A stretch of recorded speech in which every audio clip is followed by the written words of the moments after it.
Hello and welcome back, everybody. Thank you for your patience. We're ready for the second match of the night here. The second of the losers bracket round 2 winner here goes on to the Proving Ground circuit. We got No Org taking on CLG Academy, another amateur versus academy matchup here. Once again, I'm Kangas, your host. I'm joined by Alk Battery and Tim Sevenhusen on the desk. Let's go through these teams, guys. Intro everybody what to expect, what their identities look like so far. Alk, I'm going to give it to you first. Talk to me about No Org, this amateur LCS and academy players on it. Yeah, well, No Org, they are our best team here in amateur. They're our #1 representatives, and after falling against Zeus Gaming, kind of taking a little bit of a hit, I think that these guys are looking really revved up to take this game. They're also a topside focused team, so look out for Viper and Anna to really take control of that. And we've got the no import mid laner, the king of amateur himself. Like we said earlier, Fire has been, he's had a little bit of a rocky performance, at least recently in the mid lane, but this guy consistently, I think, is one of the best that we have in the region. So I'm looking forward to see how this matchup between the two I think is super interesting. Fire has won amateur, like 2 years in a row now? He's Twice, been on the 2 years in a row, team. 2-time champ. And it looked like going into this tournament, like you said, the top team, best amateur team coming into this one, and now they find themselves in the losers bracket. They would be the last team to auto-qualify for the Proving Ground circuit. Tim, I'm going to send it over to you now. From the other side of the rift, CLG Academy also would be the last academy team from this tournament. There's only 2 of them, but that'd be pretty rough if they didn't make it in here. So what's the pressure looking like for them, and how do you kind of gauge their power level going into this match? Yeah, I think now that TSM have made it through, it would really hurt if you're CLG and you drop off here and you fall out of the tournament. You've got to move on to the next one and join the 9th and 10th ranked academy teams playing in the next tournament. So I think they should feel quite a bit of pressure. It's not like your season's going to be done if you lose here. There are the other tournaments to play through, but it's a big deal for them. They're a team that is still figuring out their identity. They've had a lot of roster shuffling. They've dealt with visas. They've had to send players up to the LCS roster and swap some stuff back and forth, but they've got their intended 5 now. They've got Thien and Katsuri coming over from Oceania. They've got Griffin, who's an LCS veteran, and it should be like a real anchor point for their team. They've got RGS, who role swapped back to his initial mid lane role after playing in top last year and came back to mid. And he's still kind of, I think, to some extent finding his footing there, but he's been looking more and more comfortable, especially at the academy and now the amateur level. And then they've also got Hooks in the support role, who has been with CLG Academy before in a different role, swapped from bot to support. So you all kind of moving pieces, right? Like CLG is all about people trying to a little bit of an isle of misfit toys. It's not working out there. Something happened. We're going to move to this other position. We're going to move to this other continent, whatever it's going to be. But they have found a little bit of kid pulling them out of the pin. Like, I don't want to play with that one anymore. Nope. Sorry, Crown, get out of here. Yeah, it's been a rough couple of years for everybody on CLG. Yeah, but they started to find a bit of an identity with their solo laners being a bit of a focal point, tending to leave bot lane on a bit of an island. Thien can play these carries, play a Riven or a Camille or a Gnar. He also will sometimes bring out a utility mage, play top lane Lulu or Karma or things like that. Yeah. So they're trying to figure out what works the best for them. This series is one where, I think this is the time where they've got to, whatever they have chosen is their best approach, throw that out there. I don't think it's not a long enough series that you should mix your control mage top laners with your Rivens. I think pick one and run with it, and we'll see what approach they choose. But I'm happy you talked about the top lane focus in particular, because CLG have shown more flexibility than we've seen from the likes of Viper, who really likes those carries. We actually have some crazy stats that Tim was noticing, and we actually have a graphic to highlight that as well, of how these two teams like to play and what the major difference is between them, or rather not difference, but more similarity, because the top lane focus from each of them is insane. So Tim, I'll give you a chance to break down the early game rating, since this is something that you kind of spearheaded here. What does this number mean for us? Yeah, so early game rating is a model. It's a statistical model that looks at professional matches, the game state at the 15-minute mark, which is kind of a transition point from the early game to the mid game, and it captures the game state and says, okay, with different gold leads, with different dragon situations, what are the win probability of a different game state? So based on the game states that these teams are reaching the 15-minute mark at, No Org have the highest early game rating in this tournament so far. It's 73.5. So on average, when they hit the 15-minute mark, they're 73.5% probable to win the game from there. CLG Academy have the second highest early game rating, not including today's earlier match. So these are two of the best early game teams in the tournament so far. The way No Org have been doing this is they've taken the first turret in every single game so far. CLG have done nuts. it. Yeah, CLG have done it almost every game. No Org have done that by focusing a lot on the Herald control. You can see they've taken every Herald in all of their games except for one so far, an 88% control rate. But they haven't taken a single first dragon in any of their games, despite having the best early game in the tournament. So they're really all-inning on the top side of the map. And CLG Academy, pretty similar. They've taken the vast majority of the Heralds, but only a couple of first dragons. So both of these teams are really playing through the top side of the map and kind of leaving the bot lane alone and saying, hey, dragons aren't so important to us. We want to get those heralds. We want to take those turrets. We want to snowball the game with a gold lead. And now they're going to have to clash and see which of them comes out ahead on that style.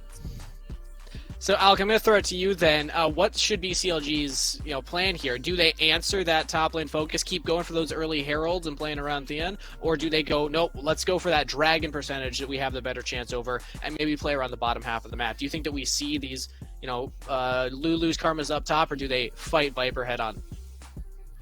Yeah, the interesting thing here is I think the Silas pick for Viper, which he's been kind of pulling out left and right as kind of a pocket pick, comes out to be really interesting, especially when we start to see more and more of these control mages. I know Karma has a really great matchup into that, but with Herald control, I think comes with a lot of early objective takes. When we're looking at these turrets, they're making sure to try and get the first 3 turrets in the game. They want to try and get as many plates down for their top laner, and Dragon so far has been kind of shown, at least for a lot of teams across professional play, that they're willing to just make that trade, right? Yes, they might be able to take the Dragon at 6 minutes and then go for that Rift Herald, but more often than not, people are just willing to make that trade where they're sending their bot lanes up, they're rotating up, getting that first Rift Herald, just moving over, trying to force down a single turret. So when I look at this top lane matchup for CLG, I think either you go big or you go home, right? You take that carry matchup, you try to face them down with the likes of the Riven and stuff, or maybe we put some focus into RJS, because RGS versus Five Fire, I think, is an incredibly interesting matchup that we'll get to see tonight.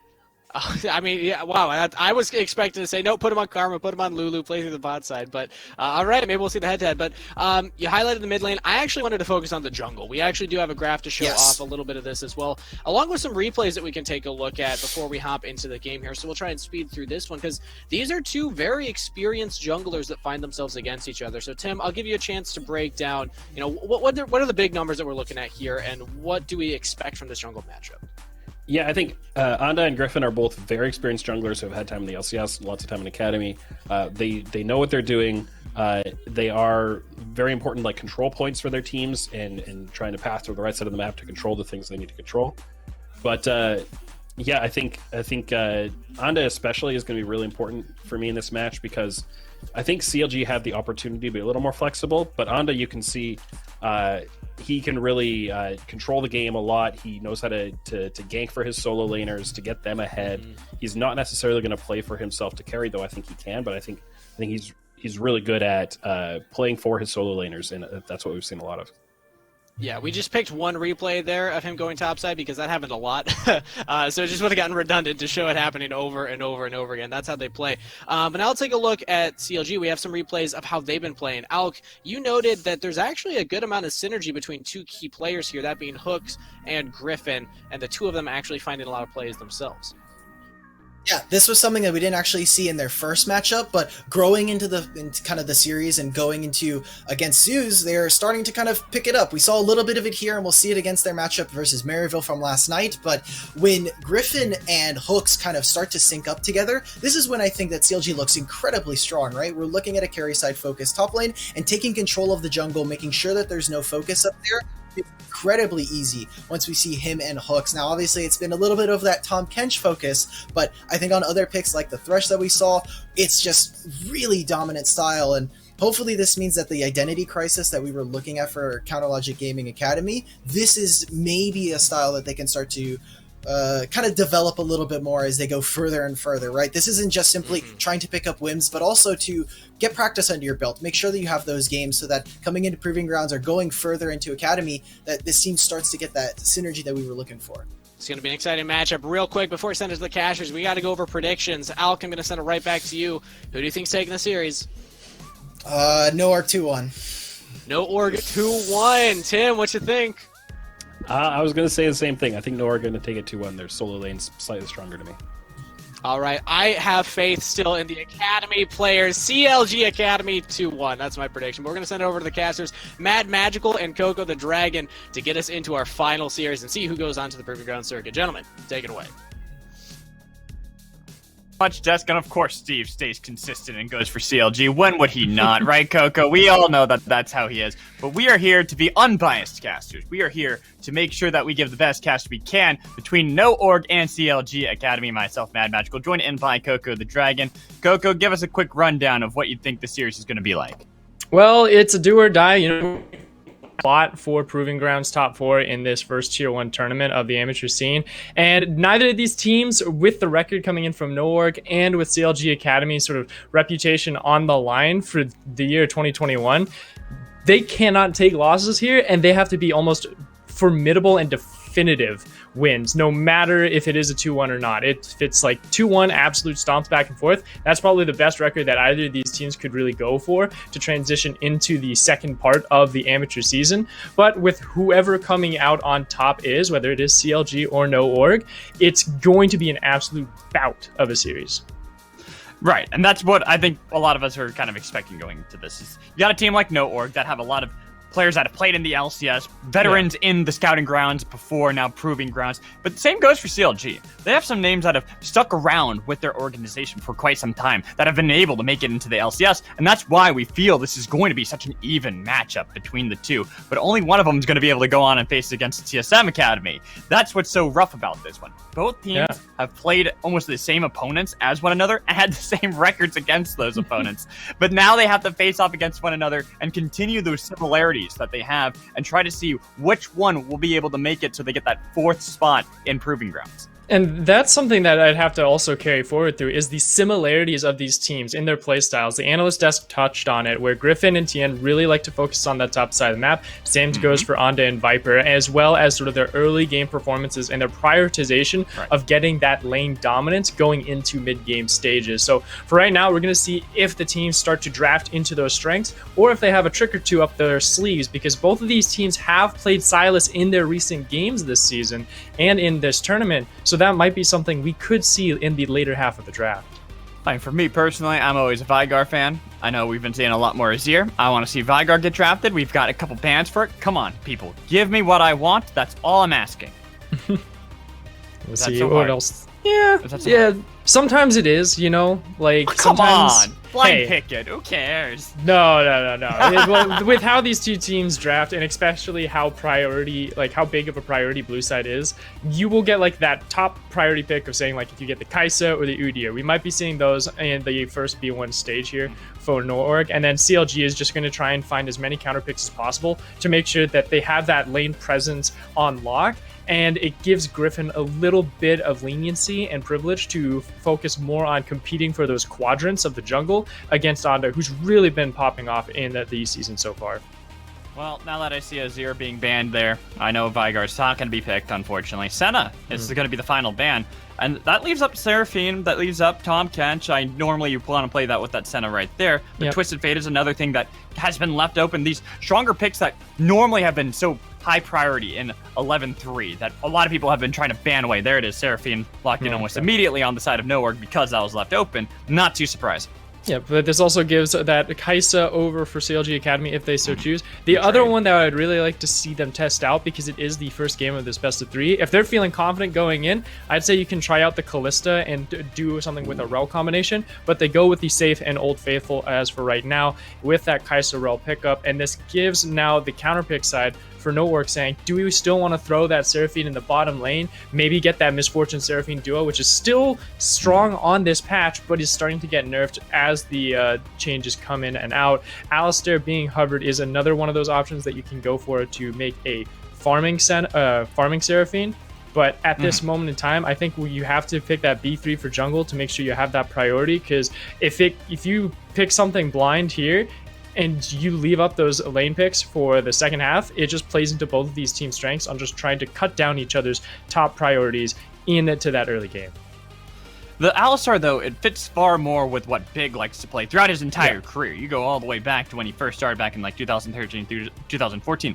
Alistar has been one of the top picks. That and Thresh. The Thresh, they banned away themselves, but it's not too surprising to see them want to go for that. It's sort of pseudo counter to Rel. A lot of people talk about how it's able to, knock her away and make it a lot less impactful to be able to get in there. But that's the thing that doesn't surprise me. The Seraphine for Big would have been a far more shocking lock-in had they actually gone for that, just because it doesn't fit what we normally see coming in from No Org. If I'm CLG Academy right now, I'm actually eyeing Skarner just a bit. Because he does all right into Graves. Graves can punish, sure, but Hecarim is also another strong team fighting champion for them. And they also got the Power Pony duo, so hey, you got the puns in there, you got the composition. Love to see it, and this then leads into that second half that we were sort of promoting throughout this entire draft, that they are going to just start whittling away at those solo lanes, taking out any of those special unique picks from Firefire, or taking those away from TN and Viper, respectively. The Xayah being banned out is giving that hint that Firefire might be piloting the songstress in that mid lane. Right, and that's almost what I was wondering, if we were going to see CLG Academy do this, where they try to pinch the pool in bot lane. They're almost trying to force that Seraphine to go into the bot lane, to try to face off against both Kai'Sa and Rel. Allow them to be a little bit more aggressive, and not let Firefire have something that he can flex mid lane, because they can't really reliably pick something in the bot lane since everything's gone. Well, the thing is, too, is that I'm already kind of confident that Value will be piloting that Seraphine. It's totally fine having that situation where even if you have Katsuri and Hooks going in and being very aggressive, you've got those different disengagement tools from both Seraphine and Alistair that will make that lane safer than I think CLG Academy expects it to be. But with that Orianna ban out as well, this might actually hard force a potential Twisted Fate from either of these teams, because that's something that's been sort of lying in the darkness of the drafts, has been a dark horse of a pocket pick between these mid laners, but it's something that has been struggling in a lot of the matchups in laning phase against like the Yones and the Syndras, where he gets oppressed underneath his turret and he's not able to be that macro play to where he can help complement junglers into that top priority that both of these teams really want to have. Well, so this is where we have to ask what CLG want to go for. I was thinking maybe Gnar, something that could split push in the side lane, but they're hovering that Ornn. They actually lock it in for TN in the top lane. Something that's going to be able to give them that non-committal engage just in case, and they could always have Hooks go in afterwards using that Magnet Storm to be able to draw everyone in, and they're not going to be able to move. It's going to be so much CC that they're going to be locked down forever. Yeah, the thing is with CLG Academy, their mindset is saying, well, all of the analysts and themselves agree that the top lane is still very much No Org favored just on a man-to-man power level. So going with that safer top side will help them prioritize more of that mid lane focus and to that jungle and dragon priority where No Org does struggle. Good call on that, but it leaves open that one counter pick that I was promoting at the beginning of this draft, which is the Sylas. You look across the board, you've got Ornn and Hecarim ultis to steal away for the Sylas. He doesn't need any additional engagement coming in for the rest of his team, and now this just gives No Org that final counter pick to say, you know what, we've got that flex in the mid lane. We can continue to flex, but with the set, it does show that Seraphine will be going into Value's hands, and Firefire will be piloting the boss. I was going to say, more than likely going to be piloting the boss. There is still that, slim chance that we might see the Sylas go mid. More than likely, it's going to be for Viper top lane. We've been seeing him play it a good amount of times and really have great success on that. Trying to be able to play aggressively into someone like Tien as they lock in Victor to try to be able to deal with the boss mid lane, just because wave clear is going to be able to punish him earlier on, so that way he's not going to be able to roam when he wants to. Of course, and you're not going to be wanting to throw that Sylas into the Victor matchup because of how squishy Sylas has become since some of the patches that happened last year and throughout the preseason. So for him, going into that safe lane against the Ornn, definitely going to be the best option for No Org, as well as just an absolute comfort pick. Viper went 12-2 last night, if I recall correctly, on the Rebel. So after all these drafts have come into a completion, I sort of entered this phase saying CLG Academy picking red side, they're going to be able to get some lane priority to have that sense of neutrality in the laning phase where they may just get outmanned in those one-on-one situations. They were able to achieve that sense of neutrality, but that gives me a lot of big red flags because of the fact that you're giving so much early priority into Onda's hands and into this top side. Where Firefire, sure, he may have to struggle in contention against RJS's splitting, But with onto power farming, Viper's going to constantly have that top priority as well.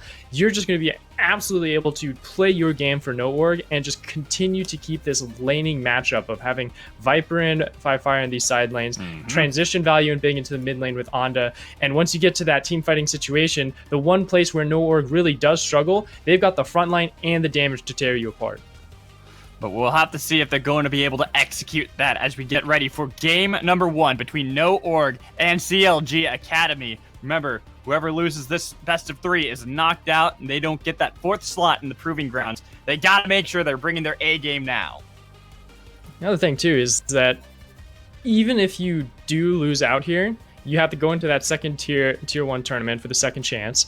But for the people who do win and get qualified into PGC, you get a big opening to start scrimming some of the teams that a little bit of a break. All of the top 6 academy teams will again be looking for those scrims. You're going to have Solafide and Barrage also who are waiting for that tier 1 to go through to actually scrim with. So for either of these teams, there's a lot more than just PGC positioning on the line for them to come out on top of this series. I do want to transition back to CLG Academy's draft, though, because we didn't really get to wrap it up in a nice little box before we load in. And it's very much just trying to have that sense of neutrality in the lanes, just pray and hope that you can just equalize in farming and economy going into the mid game when the map starts to open up a little bit more and you start fighting over those neutral objectives. And from there, then you'll just have the raw brute force of just a Griffin's Hecarim and Tien's Ornn to just run down any of the opponents of No Org and then have that chase capability with RJS and Katsuri to finish any stragglers off.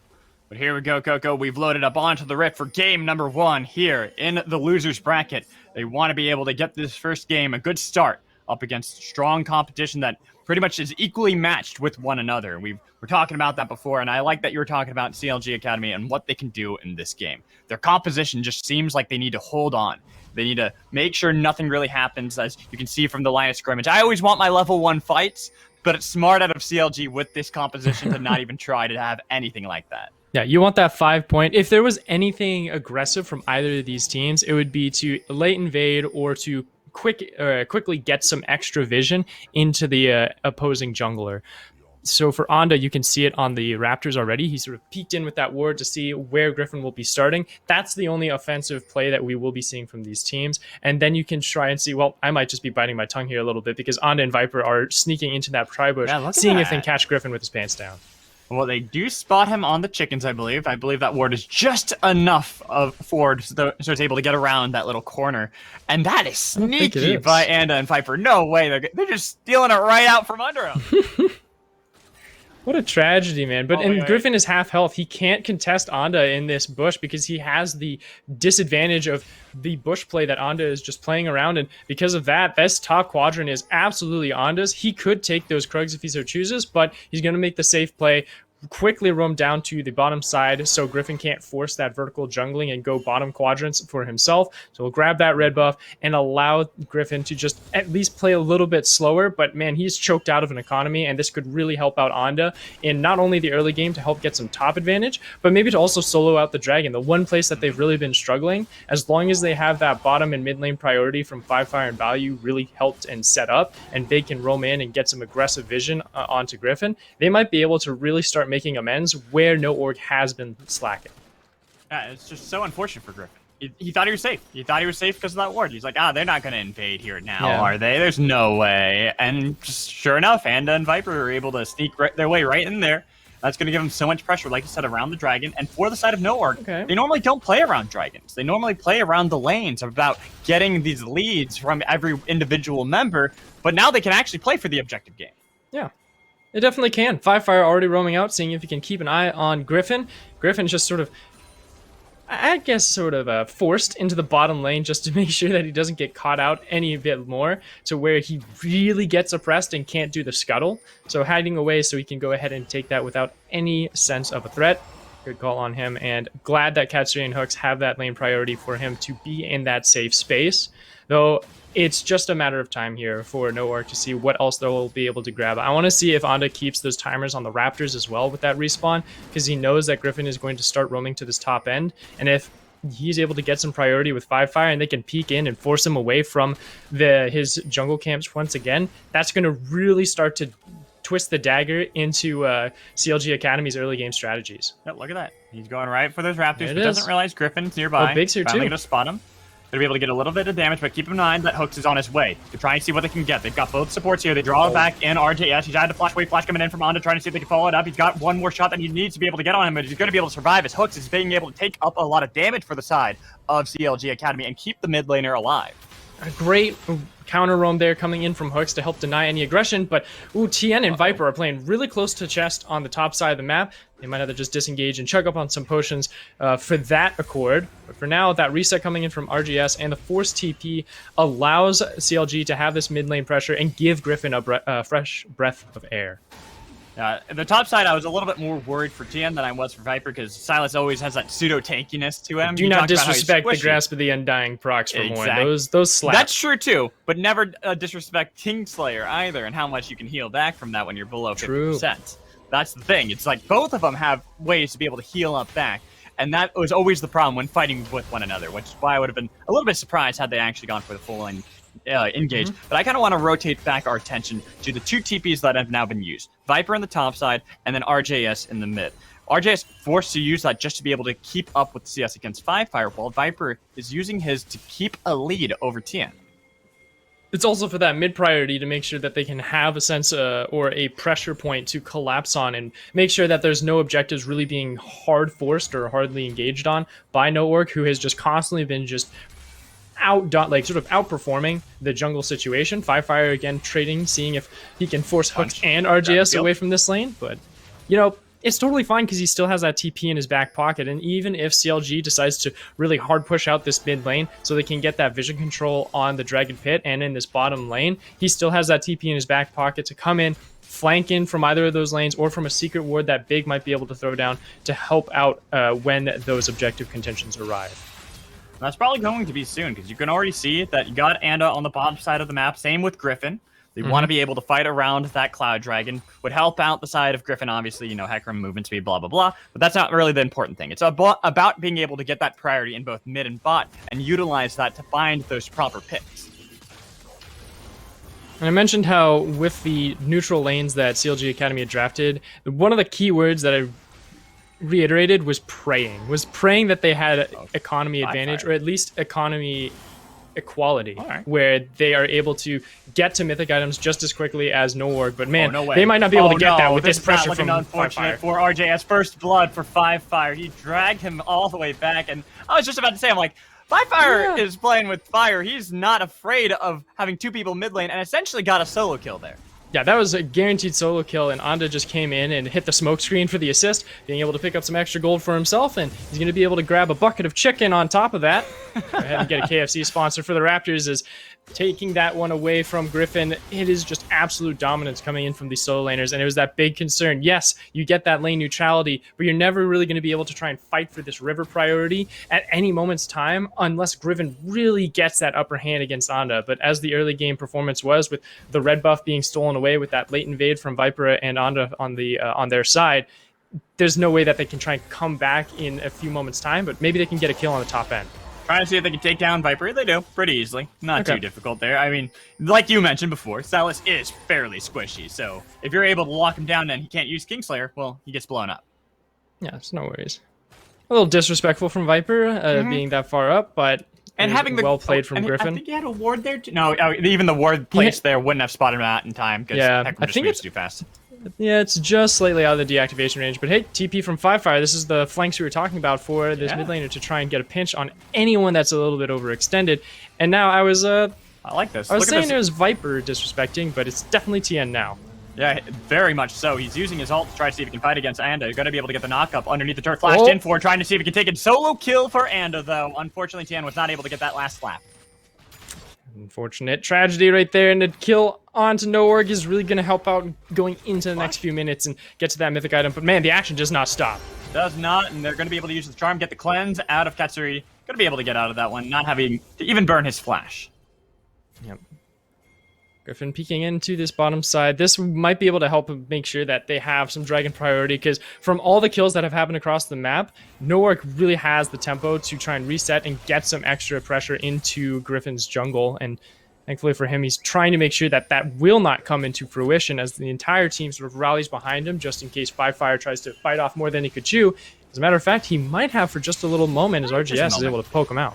Yeah, but he had Flash available as well, so it's like, you know, give or take when it comes to set. It's like, do you really have him caught out? Really? You're always wondering that because he's pretty damn tanky. He's going to be able to get out of there pretty easily if you can get one auto attack with fleet of footwork. It's not the easiest time to be able to gank him. You've seen Griffin. How many times is that? 3, 4 times? Show up mid lane trying to get Fire, who he saunters away. He doesn't even walk away. He's got the swag walk going on as he gets out of that one every time. Slow and steady wins the race, though, for CLG Academy with how efficient their composition does scale. So the fact that No Org has not been able to pressure the Dragon or the Herald just yet is a sigh of relief, though Herald had just spawned 90 seconds ago, and No Org is a little bit slow to the draw originally until the CLG Academy and this starts to really show signs of them prioritizing the opposite side of the map. Because they haven't, and because Griffin has been much more equally spread out in his quadrants, they haven't had the confidence to try and pressure for it. Not to mention Tien has been able to hold the line in that top side, and Viper hasn't really popped off just yet. Neither of these members are close to cashing in on their mythic items. So what this does mean to help expand this game a little bit further is really waiting for those breaking points and waiting for when these teams are really going to try and hard pressure these lane priorities and these lane presence. Because Viper, he's got like one turret plate, yes, but you've got some struggling going on in the farming department for value against Katsuri. That might be a big concern going into the next objective fight, because Kai'Sa could really blow out some of these squishier carries on the side of No Org. That TP to be able to get back into mid lane. I wonder if they're going to try to see if they can rotate up to contest this Rift Herald. They know it's been started. It's pretty obvious. Even Viper top lane has stolen away the Ornn ult, so they can try to make a play around this. So you've got many members all grouped up trying to see if they can contest it. Fire's the one who drew back in the fight, and on to Griffin. The hooks, he's able to flash coming in from Big to be able to get the Sun onto one. Try to see if he can knock back RJS. Can they follow it up, though? He's going to get a lot of damage coming in from Fire and Big, giving over the kill to Viper. So that way they take 2 kills for themselves, as well as getting the Eye of the Rift Herald. Great commendation on CLG Hooks to try and match the roam coming in from No Org, but because you were fighting into their territory and into their setup, No Org was able to find the flanks, find the pincers with a nice flash from Fire, and they're able to take down 2 kills for themselves. Beautiful play coming in from the mid laner of No Org, who has really shown that he is quite upset with how their loss went just last night, and making sure that he is really putting a stamp down saying, I deserve to be in this PGC circuit. I deserve that 4th place spot. The rest of my team needs to be there as well with me, so I'm going to drag them over there, and Anda really reaping the rewards from this constant aggression from the mid lane. Well, Fire is the reigning king of Scouting Grounds, having won it twice in a row. So it's not too surprising to see here try to be able to regain that title. They had a 12-series win streak going on before that series against Zeus. Remember how I talked about you had both CLG Academy and No Org. They faced off essentially against the same teams that had same results. They both beat Maryville 2-0. They both lost to Zeus 2-1. And so that's why it's so evenly matched. But I gotta say, so far in this early game, No Org have come out swinging, and they're looking like the stronger team at the moment. Yeah, and this actually gives me familiar tales from Game 3 of last night against Zeus Gaming, where they were able to get a very dominant early game performance, but once you came into the mid-game, where Zeus Gaming really thrives in the chaos of sort of converting different laning assignments and objective control, that's where Zeus Gaming was able to take over against No Org and catch them off guard in rotation. Though, when I asked myself, will CLG Academy be able to replicate that kind of performance in this series? I don't think so. And that's where this laning phase and this early advantage, it might just possibly break wide open as Shelly is ramming down the mid lane. And they got the Hex Flash, looking to see if they can collapse on RGS, who flashed away, but they're going to be able to follow that one up easily and get the killing spree coming in from Anda as the charge came in from Shelly to mid lane. They get so much gold off that one play. Yep, and they get some additional turret plates to boot. There's only 40 seconds left for any more to be cashed in on, so they're going to see if they can finish off this turret. They're playing a little greedy, but they have the manpower.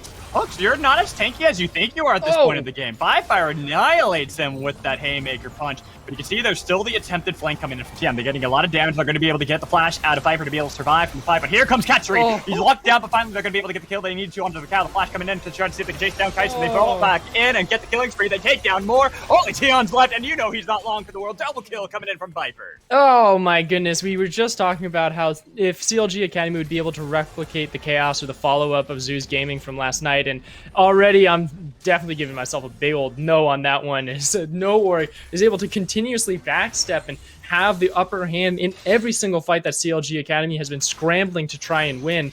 And you saw it back on Katsuri trying to dive in on that extremely squishy Viper. Viper flashing away from Griffin's ultimate, getting into the back line of a safe space, and immediately when Katsuri comes in with that killer instinct, he is able to get that Kingslayer, heal way back up to out of lethality range of that Kai'Sa, and be able to make sure that he has that extra manpower to back up Firefire and Ando, who is just ripping CLG Academy to shreds. And we went from just barely a 2,000 gold lead for No Org over CLG Academy to an explosive 5,000, almost kind of jumping between 5,000 and 5,500 gold lead at the moment for them. Just from that one play, how they were able to get the full turret in mid lane, get a huge ace in that fight that I think CLG Academy needed to back off. They saw Hooks got caught out. You gotta cut your losses at some point. Right? Like sometimes teams do struggle with that, and especially when you're in these dire situations where just that slight loss could mean the game, but trying to bite off more than you can chew or trying to save some already lost causes or lost assets is sometimes worse for the entirety of the team. And as you mentioned before, that 5k gold lead now opening up really tells that tale. And I think the lesson has been learned from CLG Academy, as already I can see the mental for CLG saying we really need to stall this game out as much as possible, and they're playing into No Org's hands of saying keep in this landing phase, keep matching them man to man, so we always have the same resources to try and cancel out any of the aggressive plays that No Org looks for. But at this point, it might just be lost. It might just be a lost cause at that stage, because like look at the mythic items already cashed in. Mythic items, look at the wards, look at how blue that map is at the moment.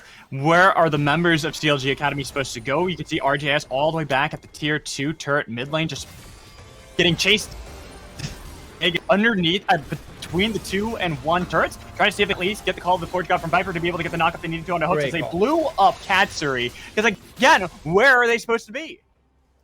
Where are they supposed to be, Magical? Like, I don't know. I'm looking at the minimap and there's nowhere that they can be beneath their turrets. Firefire, you okay? He can fight. I don't know why you're there.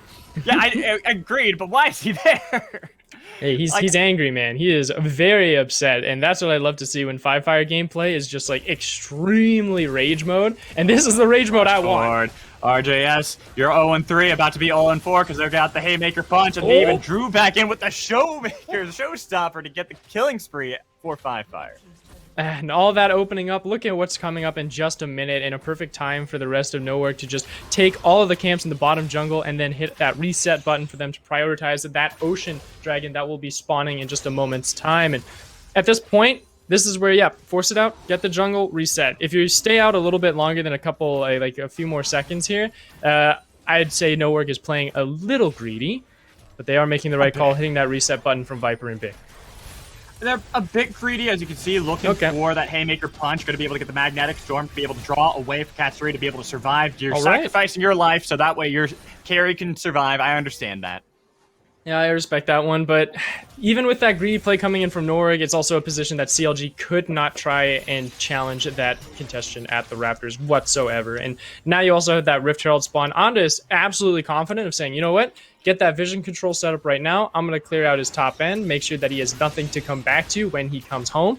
And I'll also be able to take a Rift Herald again when the need arises. And even now, Firefire and Viper are just taking the dragon for themselves because of how far ahead and how much raw damage they're able to just dish out at 17, 18 minutes into the game. I know that Mythics have been completed for a while. Hold on, we gotta put that on pause because we got the cleanse coming in from Katsuri. No, okay, never mind. They're gonna be able to survive. I want to rant about how much I hate Moonstone. That's so boring. All it does is heal. It's just modern day Ardent Sensor. I want damage. I want fighting. Get that out of my games. I'm a actual proponent of Moonstone just because I like winning my games. I just Magical. don't like. See, okay. The thing is I'm a 2-for-1 that's guy. just- Like that- like that's just one that is some one low shade moonstone, right there. one Come on, moonstone I man. won't you don't buy. have I'm to call like, me out like that. no.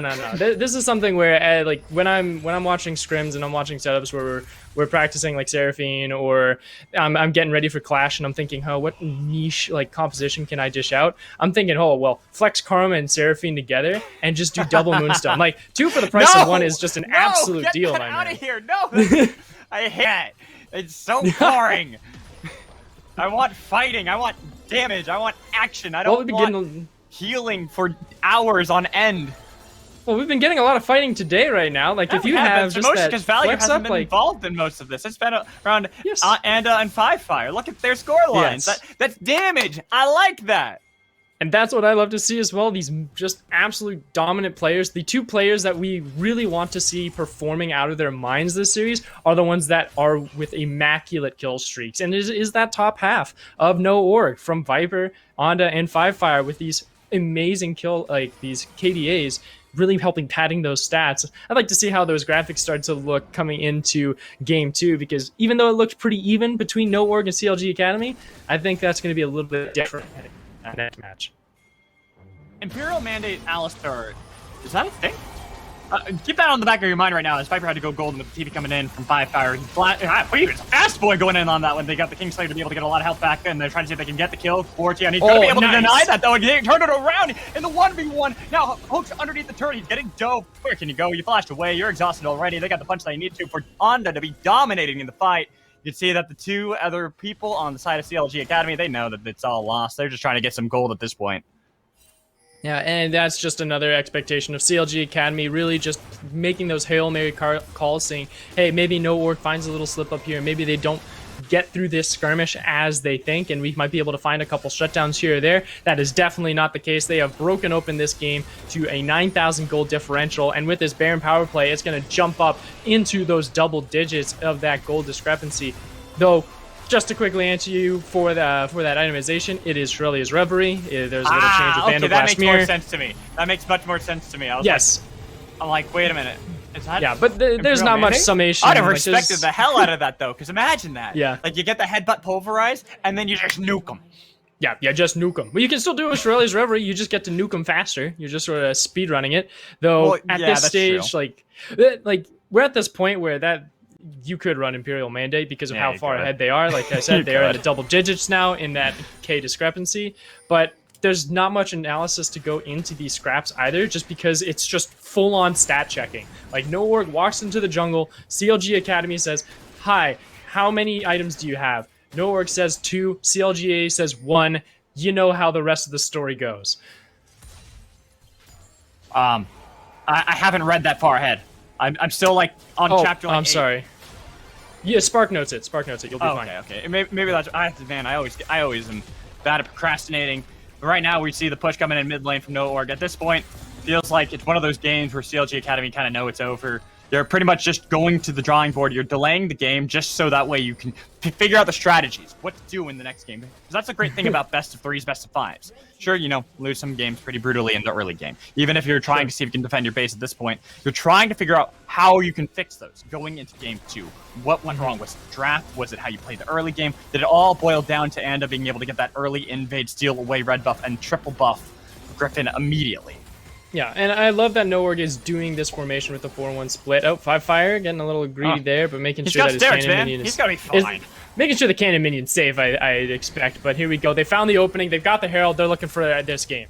And Tien was trying to see if he can have the fight against Five Fire, but you can see that's drawing in 3 members of CLG Academy just to see if they can take down this tanky boy. He's got a huge shield with the Showmaker into the back line. He's got to go golden to be able to survive, but they have the base cracked open wide, and Five Fire's still alive. Also, trying to see if they can chase him down. He's onto the blast cone, trying to see if he gets a knockback. He's going to be able to survive that whole engage, and they can still have the charge in the base. Trying to get the fight. They got the Charmer to the back line, trying to see if they can at least nuke down the members. There goes RJS. You can see it's going to be everyone else dying inside their own base. Katsuri knows there's no defense here. They have Baron buff. The game is lost. It's going to be game 1 convincingly by No Org as they pad their KDAs. Viper diving Griffin underneath that inhibitor turret. Katsuri watching his base go to tatters, to shreds as he's trying to fight against value.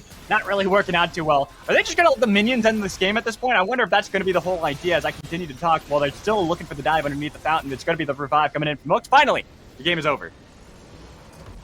Well, CLG Academy took a play out of Winthrop University's book with going for a fight and sacrifice for the entire base, but unlike that Orthodox pick that happened just a few moments ago in the last series, this time around, it was more of just trying to keep that morale high going into the next game, saying, look, let's try and see if we can find a pick, let's just have fun with it, we know this game is over, full send as we can go into the second game and take a little bit of a break, go back to the drawing board and see what we can find and what errors we made to sort of patch up and sort of bandage going into game 2.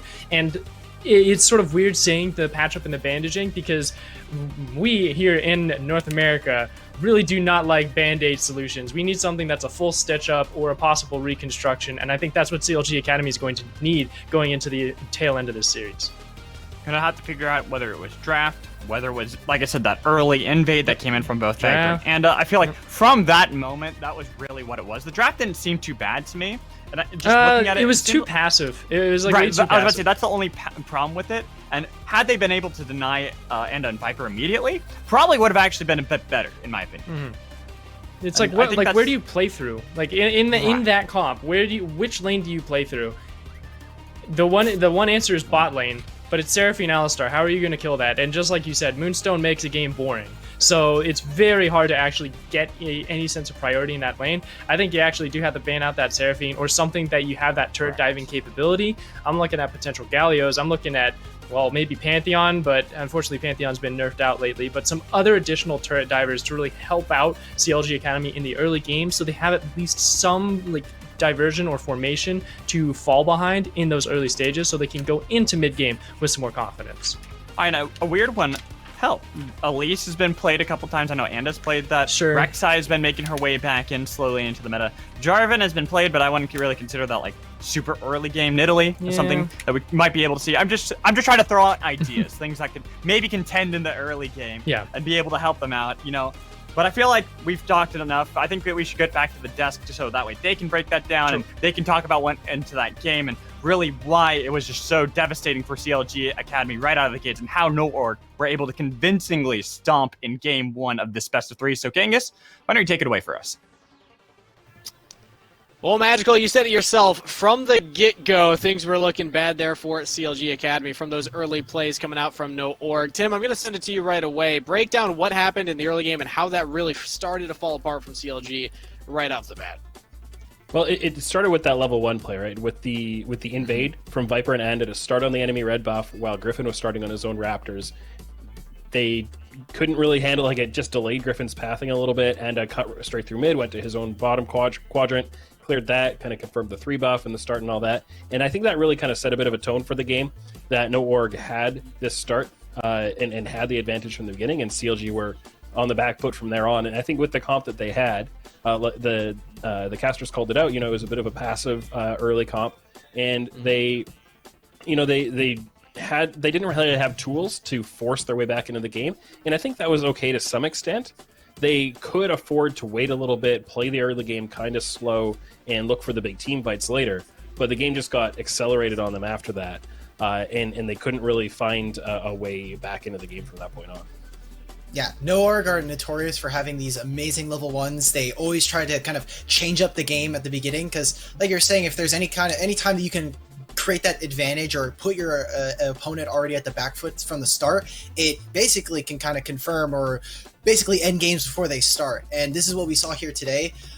Now, coming in, we were looking at Griffin. I think that at that point, like, Griffin just needs to make the call, like, okay, cut my losses. They were kind of like, we couldn't see it too much because we were actually looking at the bot lane, but Hecarim ended up staying at that camp for a really long time. Did he want to try and smite steal it? Was his mid lane going to roam over? I think at the end, he just decided, okay, I'm going to go bot lane. And like Tim said, cutting the map in half like that is really dangerous for Hecarim when he doesn't have it. And then we get to see a little bit later, after that mid play from Firefire, then he gets access to those chickens. And it's just like, okay, what does Griffin have now? His mid laner's down a lot. His top laner's out of the game. He loses his top half of the quadrant for the jungle. It's hard to play the jungle from there. And from that point, it wasn't just the jungle that was struggling. It wasn't just Griffin. The whole map started to fall apart. We actually have a replay around the 6-minute mark of RJS really struggling, and we kind of see how just this... It goes from, okay, get Griffin behind, to then everybody else can just start doing whatever they want to do on the map as well. So, Tim, I'll give this one to you as the replay comes up to kind of break down how we got into this game state and what this really meant for the rest of the game.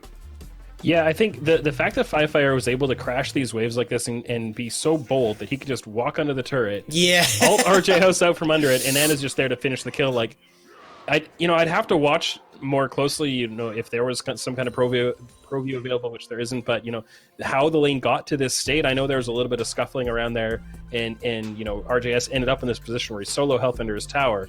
But at the same time, I think Griffin should have been able to react to that play a little better. RJS needed to not let himself get in that vulnerable of a spot. But Firefire and Anda punished it really well, and like Alex said, that kill, and there were other kills like that, and dives and so on, that allowed Anda to continue asserting himself and snowballing his own lead. He stayed out on the map a really long time without going back to base to shop a whole lot. Just wanted to be really present on the map, stealing camps away, snowballing the game that way on this grave. So that was great to see from him, that he really did take control of the game. And I also just want to point out that it was a little bit after that play that we just saw. The first dragon actually goes down to No Org. We went into this saying this is a team that just focuses on the top side of the map. They don't really do anything bot side. 0% first dragon stay. They get both heralds. They get all 3 turrets first, and they still get 2 of those early dragons. It's absolutely insane. Tim, if I can quote you correctly here, I remember writing it down because it was such a crazy stat to me. No Org, what was their percentages for first 3 tower rate? Was it 100%? It was 100% coming into this game. Yeah. That's crazy. That's crazy. They have not at all... Like, they get first 3 towers in every single one of their games. Like, that is just ridiculous. So if we're looking at it from CLG Academy's perspective, we look at their draft, we look at the team fight focus. They got all these different engage tools, but things just really started to fall apart in the jungle and then in the solo lanes after that. What do they do? What's the adaptation that they need to look at going into this game too?